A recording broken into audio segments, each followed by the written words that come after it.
Hello everyone, welcome to our channel Education Hotspot. तो अपनी आज की क्लास में हम अपने जो चैप्टर चल रहा था that is changes in development in the rural society, उसका लास्ट पार्ट जो है वो कवर करेंगे।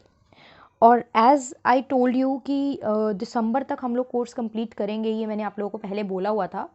तो एज़ पर माई वर्ड्स हम लोग दिसंबर तक अपना कोर्स कवर कर लेंगे। एंड बाकी जो मैंने आपसे रिवीजन सीरीज़ की बात की है, उसमें जो टॉपिक्स आप लोगों के डाउट के टॉपिक्स प्लस मैं अपनी तरफ से कुछ टॉपिक जो लेने वाली हूँ as per the new change syllabus, तो हम एक टॉपिक एक क्वेश्चन को हर एंगल से कवर करने की कोशिश करेंगे। वेदर वो एमसीक्यू फॉर्मेट में बन सकता हो, fill in the blanks, true false, correct incorrect statement, या उसकी डिटेलिंग हो। तो हम वहाँ रिवीजन सीरीज़ में छोटी छोटी वीडियोज़ के through 5, 7, 10 minute whatever the topic will take, उसके हिसाब से हम वहाँ पे उस चीज़ को कवर करेंगे। So this is the last topic और last part of this chapter. तो इसको ध्यान से समझेंगे और उसके बाद हम लोग नेक्स्ट चैप्टर करना स्टार्ट करेंगे। तो topic here is globalisation, liberalisation and rural society. तो देखिए, आपको एक सिचुएशन अगर मैं बता के चलूँ तो 1991, ऑल्दो ये बुक में मेंशन नहीं है, यहाँ पे डिटेल पार्ट नहीं है, बट ये कहानी आपको थोड़ी सी पता होनी चाहिए, डिटेल नहीं डिस्कस करेंगे। बट 1991 में हमारी इकोनॉमी में हुए थे कुछ रिफॉर्म। इकोनॉमिक रिफॉर्म 1991 तक आते आते ये ऑब्जर्व किया गया कि हमारी इकोनॉमी जो है वो बहुत अच्छा परफॉर्म नहीं कर रही है और हमें बहुत ज़्यादा लॉस हो रहा है। तो that's why we need some reform in the economy. उस टाइम पे हमारे फाइनेंस मिनिस्टर जो हुआ करते थे वो हुआ करते थे आपके जो प्रीवियस क्या रह चुके हैं, प्राइम मिनिस्टर रह चुके हैं, that is doctor Manmohan Singh. Clear. और ये लोग आप लोग मुझे बताएंगे कि 1991 के टाइम पे हमारी कंट्री के पीएम कौन थे। ठीक है, ये आप लोग बताएंगे कि 1991 के टाइम पे हमारी कंट्री के पीएम कौन थे। वैसे मुझे पता है कैसे बताएंगे, यू गाइस विल गूगल पे जाके आप डायरेक्टली देख के बता दोगे, बट स्टिल कोई बात नहीं, थोड़े से एफर्ट आपके भी बनते हैं। ठीक है, तो इस टाइम पे फाइनेंस मिनिस्टर थे मनमोहन सिंह और यहाँ पे हमारी इकोनॉमी में बहुत मेजर चेंजेस किए गए। क्या मेजर चेंजेस थे? हम इकोनॉमी में लेके आए कंसेप्ट लिबरलाइजेशन का, that is L is liberalisation, P is privatisation, P is privatisation and G is globalisation. तो ये तीन वर्ड बार बार आपके हर मतलब मोस्टली हर जगह यूज हो जाते हैं। तो एक बार आज की क्लास में इनको डिटेल में समझ के खत्म करते हैं कि एग्जैक्टली ये है क्या। देखो, 1991 से पहले जब भी आपको ट्रेड या बिजनेस कुछ भी आप करते थे, ठीक है, और हमारा जो एक ट्रेड था वो काइंड ऑफ क्लोज्ड ट्रेड कहलाता था। क्लोज्ड ट्रेड और ओपन ट्रेड क्या होता है? क्लोज्ड और ओपन होता है रिलेटेड टू द बाउंड्री। जब आप बाहर की कंट्रीज के साथ प्रॉपरली फ्री ट्रेड, अच्छे से ट्रेड कर रहे हो विदाउट एनी कॉम्प्लिकेशन, बैरियर्स और ये सब, तो वो क्या कहलाता है? Open trade. ठीक है, वहीं जहाँ पे बहुत सारी रिस्ट्रिक्शंस एंड कॉम्प्लिकेशंस हैं और अलाउ नहीं है ट्रेड करना इतना ओपनली, वो क्या कहलाता है? Close trade. तो बिफोर 1991 से पहले क्या सिस्टम था विद इन इंडिया में भी और आउटसाइड के लिए भी?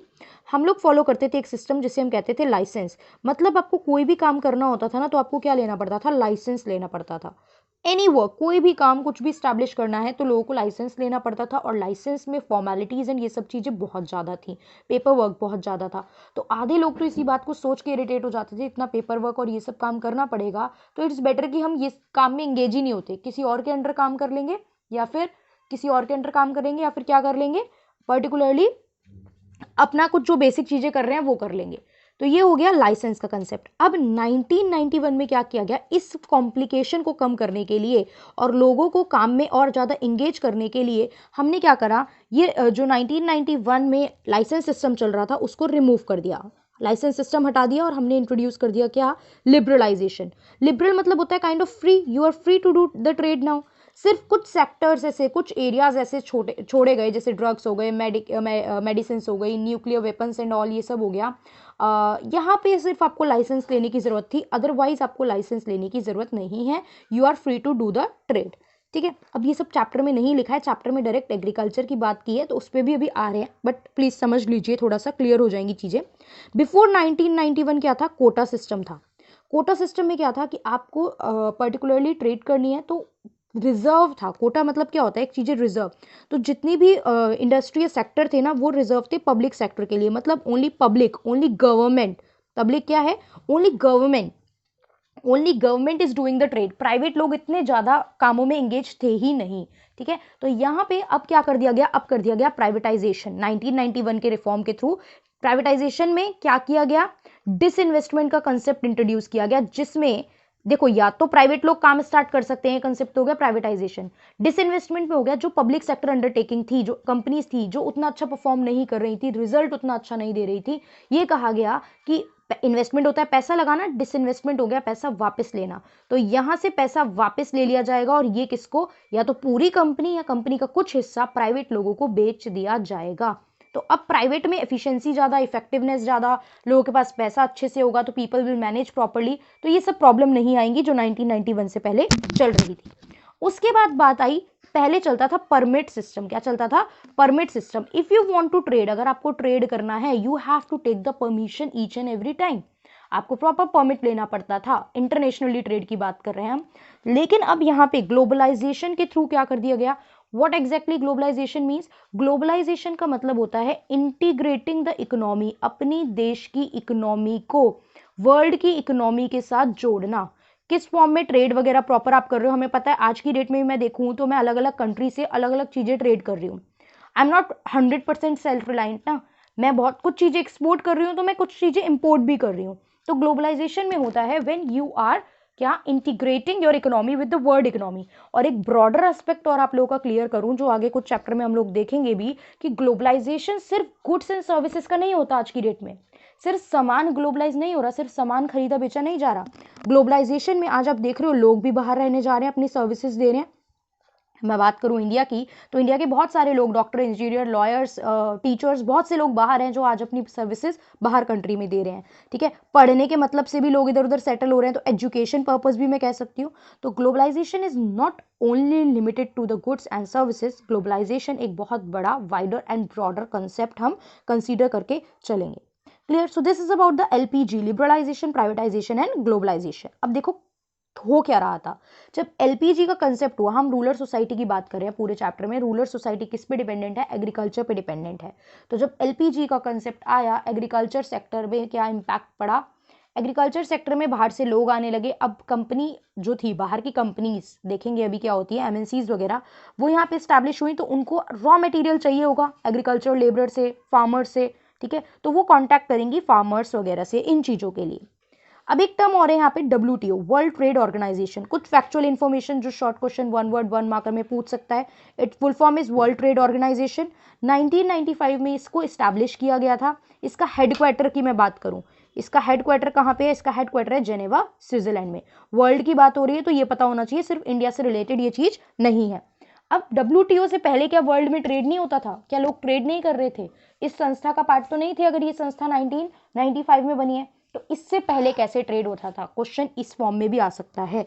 तो इससे पहले होता था गैट। क्या होता था? गैट। एक जब भी आपको ट्रेड करना होता था ना, तो एक एग्रीमेंट बनता था। पूरी कहानी नहीं जाननी, बस वर्ड पे फोकस करो। और क्या था? ये था general agreement on trade and tariff. क्या था? General agreement on trade and tariff. ये होता था पहले, किससे? WTO से पहले। तो अगर पूछे कि WTO एक एक्सटेंशन है किसका, तो WTO एक्सटेंशन है गैट का। गैट को ही एक्सटेंड किया गया और चीजें इंक्लूड करी, इसका स्कोप वाइडन अप किया गया, तभी जाके हमने क्या बनाया? WTO बनाया। तो if question come like this कि WTO is an extension of, आगे आपको डैश दे देगा या MCQ फॉर्म में ऑप्शंस दे देगा, तो आपको क्या आंसर मार्क करना है? गैट। क्लियर? पूरी फुल फॉर्म भी पता होनी चाहिए, general agreement on trade and tariff. अब देखिए बात आ गई ग्लोबलाइजेशन ऑफ एग्रीकल्चर की। अभी हम बात कर रहे थे ग्लोबलाइजेशन की, तो हाउ एग्रीकल्चर का ग्लोबलाइजेशन हो रहा था। सिंपल सी बात, देखो जितने भी फार्मर्स थे, अब वो मल्टीनेशनल कंपनी के साथ एग्रीमेंट कर रहे हैं। पहली बात, multinational company, MNC is multinational company. क्या होती है? वो कंपनी जिनके ऑपरेशंस, जिनके काम, जिनकी एक्टिविटी मोर देन वन नेशन में है। मोर देन वन नेशन, जो अपने फंक्शन, अपनी एक्टिविटी, अपने operation more than one nation में परफॉर्म कर रही हैं, वो क्या कहलाएंगी? मल्टीनेशनल कंपनी, MNCs कहलाएंगी। अब आपको पता है कि जितनी बहुत सी कंपनी जो इंडिया में ऑपरेट कर रही हैं, आप जितनी चीज़ें खाने पीने के लिए कंज्यूम कर रहे हो, प्लस अपने अप्लाइंसेस, जो भी चीज़ें आप यूज़ कर रहे हो, ठीक है, अगर आप ध्यान से ऑब्जर्व करोगे तो आप फील करोगे कि इंडियन कंपनी नहीं है वो। ठीक है, बहुत सारी, मतलब almost each and every company जो है वो कहीं बाहर की कंपनी है। और वो ऐसा नहीं है सिर्फ आपके इंडिया में ट्रेड कर रही है, वो इंडिया के अलावा फॉर एग्जांपल कोई USA की कंपनी है तो वो इंडिया में भी ट्रेड कर रही होगी, वो अफ्रीका में भी ट्रेड कर रही होगी, वो चाइना के पार्ट में भी कहीं ट्रेड कर रही है। तो ये सब कंपनी क्या बन जाती है? Multinational company. अब इनको अपने प्रोडक्ट के लिए क्या चाहिए होता है? रॉ मटेरियल चाहिए होगा। तो रॉ मटेरियल के लिए किसको ढूंढेंगी? रॉ मटेरियल के लिए they will search the farmers, कि भाई फार्मर से डील कर लेते हैं। देखो बनने के बाद आप मार्केट से खरीदोगे, फार्मर से जाके रॉ मटेरियल खरीदोगे, ये सब चीज़ें। एक तो ये तरीका होता है कि हम गए मंडी में, मंडी से हमने भैया आलू, मतलब मैं चिप्स, फॉर एग्जांपल लेज में चिप्स बना रही हूँ, ठीक है, तो मैं गई फार्मर के पास डायरेक्टली, मैंने फार्मर से, वहीं मंडी लगी हुई थी, मंडी में जाके तोल भाव किया और तोल भाव करके वहाँ पे मंडी में उससे 100 किलो 200 किलो 300 किलो वहाँ पे आलू प्याज वट जो भी मेरे को रिक्वायर्ड था एज अ रॉ मटेरियल खरीद लिया। This is the thing. एक चीज होती है इसके अलावा जिसको हम टर्म कर रहे हैं कॉन्ट्रैक्ट फार्मिंग। ध्यान से सुनो, समझोगे समझ में आ जाएगी कहानी। क्या हुआ, मैं एक फार्मर के पास गई गांव में कॉन्टैक्ट करने। मैंने कहा भाई देखो ऐसा ऐसा है, ये तुम्हारे पास इतना बड़ा पूरा खेत है, या एक काम करा मैंने, विलेज के जो हेडमैन टाइप होते हैं उनसे कॉन्टैक्ट किया, पूरे विलेज के लिए ही बात कर ली मैंने, ठीक है, या पूरे विलेज के लिए या कुछ खेतों के लिए पर्टिकुलरली, कि देखो एक काम करो, ये जो आपका पर्टिकुलर खेत है ना, इस एरिया पे हम मुझसे डील कर लो, मैं आपको बेसिक रॉ मटेरियल, सारी फैसिलिटी, फर्टिलाइजर वगैरह सारे पैसे मैं प्रोवाइड करता रहूंगा। आपको फंड की तो प्रॉब्लम है, इसलिए तो आप ये सब चीज़ों की खेती नहीं कर पा रहे हो जो आप करना चाहते हो। तो फंड, जो भी आपको खेती, बीज और जिस भी चीज़ों के लिए पैसा चाहिए, आई विल गिव यू। और हम एक कॉन्ट्रैक्ट कर लेते हैं, हम एक डील कर लेते हैं कि जब भी आपका प्रोडक्शन, मतलब आप जब काम खत्म करोगे, प्रोडक्शन हो जाएगा, तो ये सारा जो भी प्रोडक्शन होगा ये किसका होगा, मेरा। और मैं आपको एक रेट अभी डिसाइड कर लेते हैं जब हम कॉन्ट्रैक्ट बना रहे हैं, तो मैं आपको उस रेट पे क्या करूंगा, उस रेट पे ये सारा सामान आपसे परचेज कर लूंगा, ठीक है। मैं एक कंपनी हूँ जो चिप्स बनाती है, मुझे चाहिए भैया, मुझे आलू की जरूरत है, मुझे प्याज की जरूरत है। मैं गई फार्मर के पास, मैंने कहा भैया ये जितना भी आपका खेत है, आलू उगाओ और प्याज उगाओ। जैसे ही आप आलू प्याज उगा के खत्म करोगे, आपका आलू प्याज पूरा उग जाएगा, खेती खत्म, मैं आके आपसे आलू प्याज ले जाऊंगा और प्रॉपर आपको जो डिसाइड किए थे हमने 4 5 6 महीने, ऐसा नहीं होता ना आज आलू बोया आज ही उग गए, टाइम पीरियड प्रोसेस लगता है ना, तो मैं आपको उतने पैसे एज जो भी डिसाइड हुआ था वो दे दूंगा। तो ये कंसेप्ट कहलाता है कॉन्ट्रैक्ट फार्मिंग। कंपनी आइडेंटिफाई करती है, company identify crop to be grown, क्या क्रॉप उगाई जाएगी, कंपनी सीड्स और बाकी जो भी इनपुट लग रहे हैं, even working capital. Working capital क्या होती है, now the question is this. Capital तो होता है जो भी पैसा बिजनेस में लगाया जा रहा है, एक होती है फिक्स्ड कैपिटल। की वर्ड यूज हो रहा है, दैट्स वाई बता रही हूँ। देखो अब आने ऐसे, क्योंकि सोशोलॉजिकल कंसेप्ट है, पेपर सोशोलॉजी का है, तो ऐसी चीज़ें तो नहीं पूछेगा, थोड़ा इकोनॉमिक्स टच से रिलेटेड है ये, बट वर्ड लिखा है तो मीनिंग पता होना चाहिए। एक टर्म होता है फिक्स कैपिटल। कैपिटल से दिमाग में रखो, capital is what, capital is पैसा। Capital is what, capital is पैसा, जो बिजनेस करते हुए एक बिजनेसमैन अपने बिजनेस में लगा रहा है। फिक्स कैपिटल, फिक्स होती है जो चीज चेंज नहीं हो रही है, ठीक है। तो हम यहाँ पे रखेंगे जो चीज जल्दी में चेंज नहीं हो रही है। कुछ ऐसी चीजें जैसे लैंड हो गई, मशीन हो गई, वो बिजनेसमैन रोज नहीं बदल रहा है, एक बार खरीद ली लंबे समय तक चलती रहती है। तो ऐसी चीजों पे जो पैसा लगाया जाता है, लैंड खरीदने पे, मशीनरीज खरीदने पे, बिल्डिंग्स वगैरह कुछ बिजनेस से रिलेटेड लेने पे, ये सब कहलाता है फिक्स कैपिटल।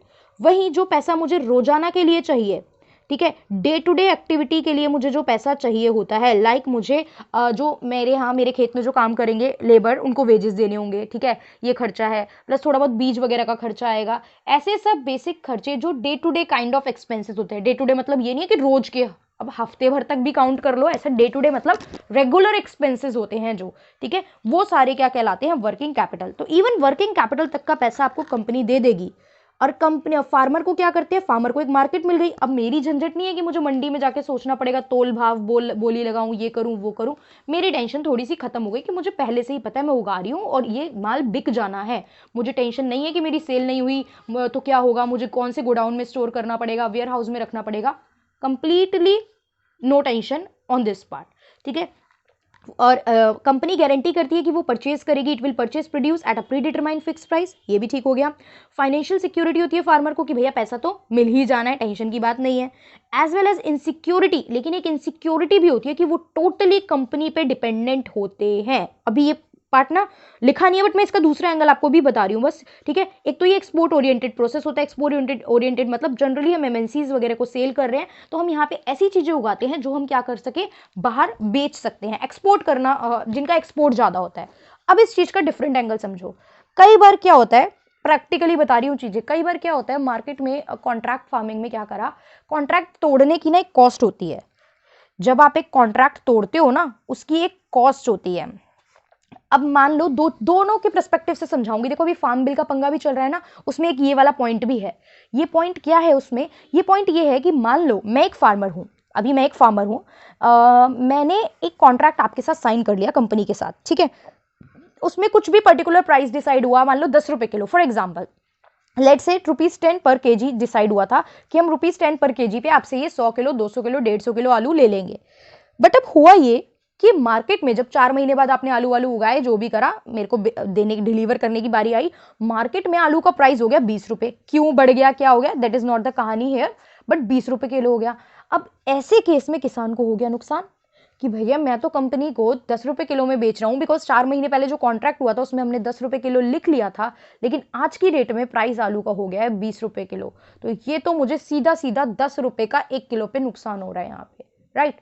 हाँ, फायदा भी है, अगर 4 महीने बाद मार्केट में रेट डाउन गया तो आपको, यानी बीइंग फार्मर, आपको फायदा है कि आपको तो श्योरिटी है कि आपको 10 रुपए मिल रहे हैं, रेट कितना भी कम हो गया, चाहे आलू 5 रुपए किलो आ गया हो, बट आपको 10 रुपए किलो मिल जाएगा उस कंपनी से। बट इस केस में जब ऐसा केस हो जाए कि चीजों का प्राइस, गुड्स का प्राइस या आपके एग्रीकल्चरल प्रोडक्ट का प्राइस जो है वो इंक्रीज हो जाएगा, तो ये कोई प्रोविजन तो ऐड नहीं है। ये फार्मर बिल का जो प्रोटेस्ट और जो कहानी चल रही है, इसका एक पॉइंट अभी ये भी है, ठीक है, ये भी उस चीज में इंक्लूड है कि ऐसे क्लॉजेस में थोड़ा सा कुछ चेंज लाओ ना। आप बिल लेके आए हो 3, उसमें ये बात है कि ठीक है, ये जो कंपनी आपसे परचेज कर लेगी, ये सब कहानी, बट अगर फ्यूचर में प्राइस बढ़ जाए तो ऐसा कुछ चेंज, कुछ क्लॉज तो है ही नहीं, तो फिर तो अल्टीमेटली फार्मर का वैसे केस में तो नुकसान हो ही जाना है। इसके अलावा और प्रैक्टिकल सिचुएशन बताऊं, कंपनी क्या चालाकी चलती है, कंपनी करती है बीच में ना कॉन्ट्रैक्ट तोड़ देती है। कंपनी को लगा मार्केट में रेट डाउन है, देखो इनसे 10 रुपए किलो पे डील हुई थी, अब कंपनी को पता है मंडी में जो है मुझे 5 रुपए किलो में आलू मिल जाएगा इस टाइम पे, तो कंपनी कहती है, जब डिलीवरेंस की बारी आई ना, फॉर एग्जाम्पल 4 मंथ बाद डिलीवर की बारी आई, कंपनी ने कहा सुनो भाई, हमें नहीं चाहिए, हम ये कॉन्ट्रैक्ट को तोड़ रहे हैं, हम कॉन्ट्रैक्ट को ब्रीच कर रहे हैं। अब कॉन्ट्रैक्ट को तोड़ने का एक कुछ मिनिमम अमाउंट होता होगा, जो भी अमाउंट होता है, बट वो अमाउंट कंपनी का इस 5 रुपए, देखो 5 रुपए कंपनी बचा लेगी 1 किलो पे, तो कंपनी 100 किलो खरीद रही है, तो कंपनी ने अपना काफी पैसा बचा लिया। तो कंपनी सोचती है एक काम करते हैं, इससे अच्छा हम जो भी फार्मर है इसको कॉन्ट्रैक्ट टूटने वाला कॉस्ट दे देंगे, कॉन्ट्रैक्ट तोड़ा तो ये लो भैया कंपनसेशन, और हम बाकी जो भी बचा हुआ अपना 100-200 किलो जो भी रॉ मटेरियल चाहिए अब हम मंडी से खरीद लेंगे। अब ऐसे केस में ठीक है, आपने उसको पैसा दे दिया जितना ब्रीच का दिया, लेकिन बाकी उसका नुकसान और सारी चीजें, और इतनी, अब उसकी फसल थी वो तो टेंशन फ्री होकर बैठा था, मुझे तो मार्केट में बेचनी ही नहीं है, अब वो जाके उसको उसके लिए मार्केट ढूंढनी पड़ेगी एट लास्ट। तो ये कुछ प्रॉब्लम्स आती हैं, ठीक है, ये बुक में नहीं है, कहीं नहीं है, बट प्रैक्टिकली चीजें ऐसी होती हैं जो मैंने आपको बताई, जो प्रॉब्लम फेस करनी पड़ती है, ठीक है ना, बट वो प्रैक्टिकल चीजें हमें बुक्स में पढ़ाई नहीं जाती हैं। और अगर इफ़ यू वांट तो आप फार्म बिल का कंसेप्ट अच्छे से और डिटेल में पढ़ सकते हो, ठीक है, नेट से आप कंटेंट और देख सकते हो इसके बारे में। अब हम बात कर रहे हैं, देखो अब हुआ क्या कॉन्ट्रैक्ट फार्मिंग में, कहानी और ये सब चीजें जान ली। कॉन्ट्रैक्ट फार्मिंग में हो क्या रहा था कि जो ट्रेडिशनल नॉलेज होती थी इनकी खेती करने की, किसानों की, वो किसी काम की नहीं बच रही थी, अब प्रॉपर इरेलीवेंट थी। वाई? बिकॉज अब ये मॉडर्नाइज टेक्निक्स और सारी चीजें यूज कर रहे थे, प्रोडक्शन सिर्फ एलाइट आइटम्स का कर रहे थे। एलाइट आइटम मतलब जिसको बेच के हाई प्रॉफिट कमाया जा सके, जिसकी डिमांड जो थी वो बाहर एमएनसीज में या फिर एक्सपोर्ट के केस में बहुत ज्यादा थी। प्लस ऐसे केसेस में जब ये प्रोडक्शन कर रहे हैं तो ये बहुत ज्यादा फर्टिलाइजर और पेस्टिसाइड यूज करते थे, ठीक है। जब ज्यादा फर्टिलाइजर और पेस्टिसाइड आप यूज करोगे तो वो हमारी इकोलॉजी को सस्टेन नहीं रखेगा, इकोलॉजी में इम्बैलेंस क्रिएट करेगा, तो ये बहुत बड़ी प्रॉब्लम रहती थी। तो एक तो ये प्रॉब्लम देख ली हमने। दूसरी साइड पे देखो कि एमएनसी खरीद रही है आपका फिनिश्ड प्रोडक्ट, अब दूसरे तरीके से कैसे आपसे कमा रही है। एक तो एमएनसी बड़ी बड़ी जो पर्टिकुलर प्रोडक्ट बेच रही है आपसे रॉ मटेरियल लेके जा रही है, दूसरा कुछ एमएनसी ऐसी भी एंटर कर गई जो आपको इनपुट बेच रही है। बहुत सी एमएनसी अब आपको बीज बेच रही है कि भैया मॉडर्नाइज तरीके से हम बाहर ऐसी इंटरनेशनली ऐसे खेती होती है, ये ऐसे होता है, तो आप ये टेक्निक, ये सीड्स, ये पेस्टिसाइड यूज करोगे। तो बहुत से लोग अब ऐसे हो गए जो आपको क्या कर रहे हैं, प्रॉपरली क्या बेच रहे हैं, सीड्स, पेस्टिसाइड, फर्टिलाइजर, इन सब की सेल कर रहे हैं। अब फार्मर का डिपेंडेंस जो था वो एक्सपेंसिव फर्टिलाइजर और पेस्टिसाइड पे इंक्रीज हो गया।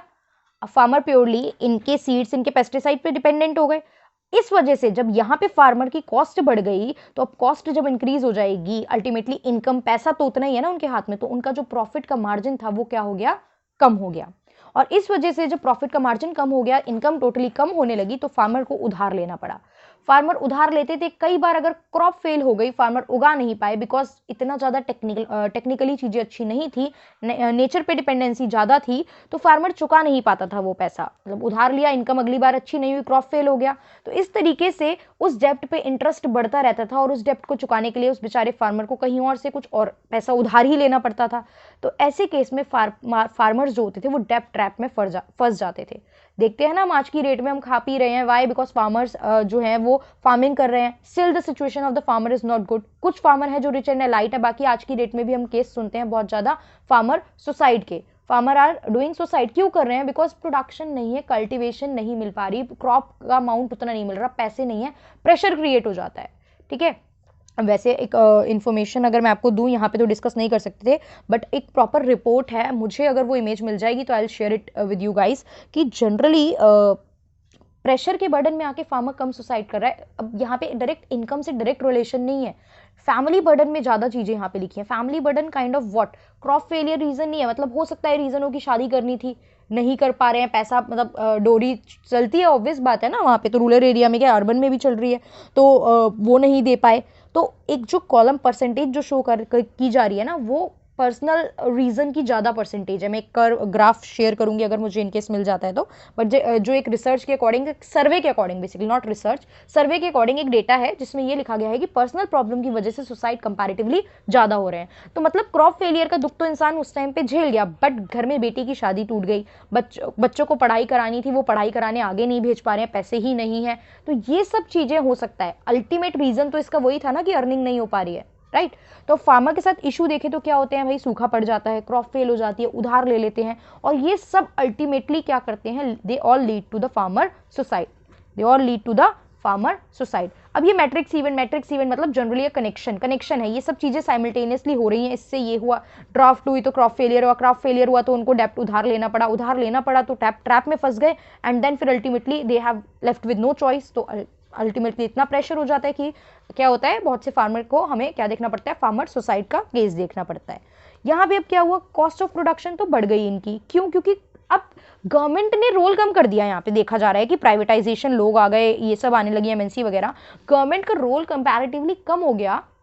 गवर्नमेंट ने सब्सिडी देनी यहाँ पे कम कर दी थी, तो जिससे कि कॉस्ट जो था वो इंक्रीज हुआ, और मार्केट भी अनस्टेबल थी, मार्केट का कोई प्रॉपर स्ट्रक्चर था नहीं, इस वजह से किसानों ने उधार भी बहुत ज़्यादा लिया। ठीक है, तो ये सब रीज़न हुए। उसके बाद यहाँ पे कुछ और रीज़न जो हमने देखे, वो देखा मैरिज, डोरी, एजुकेशन, मेडिकल केयर, इस सब की वजह से भी क्या होता है? फार्मर उधार लेता है और वो एक डेब्ट ट्रैप में फंस जाता है। तो दे आर द रीज़न। जो आप फार्मर सुसाइड में कोई नोट आता है तो आप इसको प्रॉपर्ली एक्सप्लेन कर सकते हो। ओके, सो ये लास्ट चैप्टर था, हमने ये चैप्टर खत्म कर लिया है। अब अपनी नेक्स्ट क्लास में हम लोग अगला चैप्टर स्टार्ट करेंगे, और साथ साथ रिवीजन सीरीज में भी हम लोग मिक्स करके कुछ videos, not only about sociology और सब्जेक्ट की भी अदर वीडियोस भी इंट्रोड्यूस करेंगे। Okay, so that's all for today. Thank you for watching the video.